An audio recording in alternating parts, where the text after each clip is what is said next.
Alex Walters. I'm from Effingham, Illinois. I'm from Connecticut, born and raised. I was in the Army from 2006 to 2009. Warsaw, Kentucky. It's a tiny little river town of 1,200 people. My name is Richard Smith. I'm originally from Northwest Florida. I was in the National Guard for 6 years and deployed to Iraq in 2004.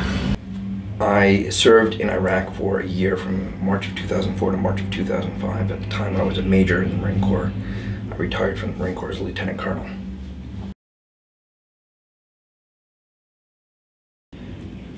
I am very disappointed in our country's treatment of prisoners of war.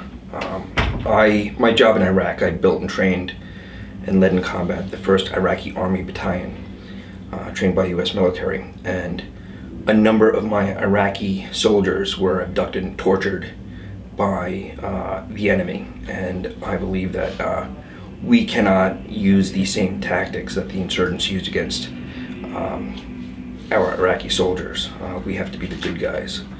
I was in a combat arms job in the Army, and I was in Iraq for the surge, and we went to a part of Iraq where no coalition forces were before, so I did see firsthand how, you know, they all knew what Gitmo was. They'd say it like, oh, what are you gonna, kind of like, you know, joking with you, what are you gonna do, put me in Gitmo? Mm-hmm. Or like, what are you gonna do, throw away the key? And so it did make our job a lot more difficult there, so I have, you know, my feeling on it is that if we're ever gonna succeed there, then, you know, you gotta close Gitmo.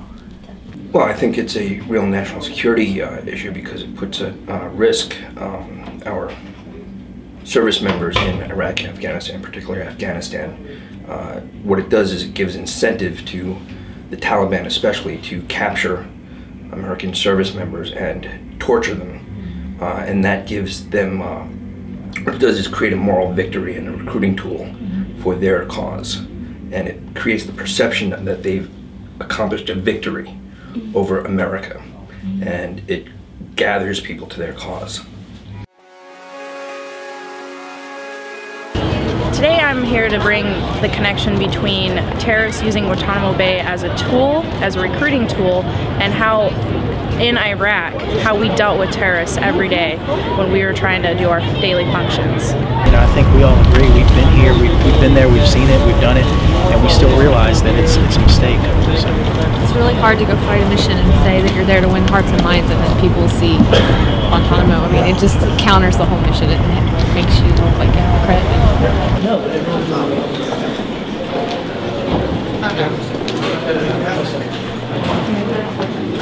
A lot of talk out there right now, a lot of mumbo jumbo, a lot of people like Dick Cheney say a lot of funny things.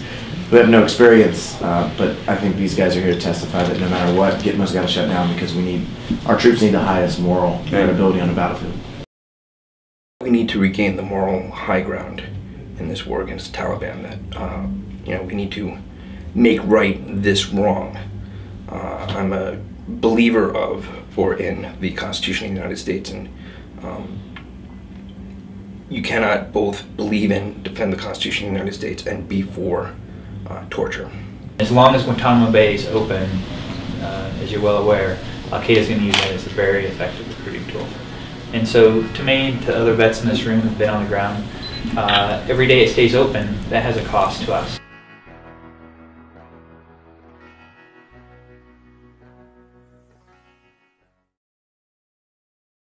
We need to close Guantanamo Bay.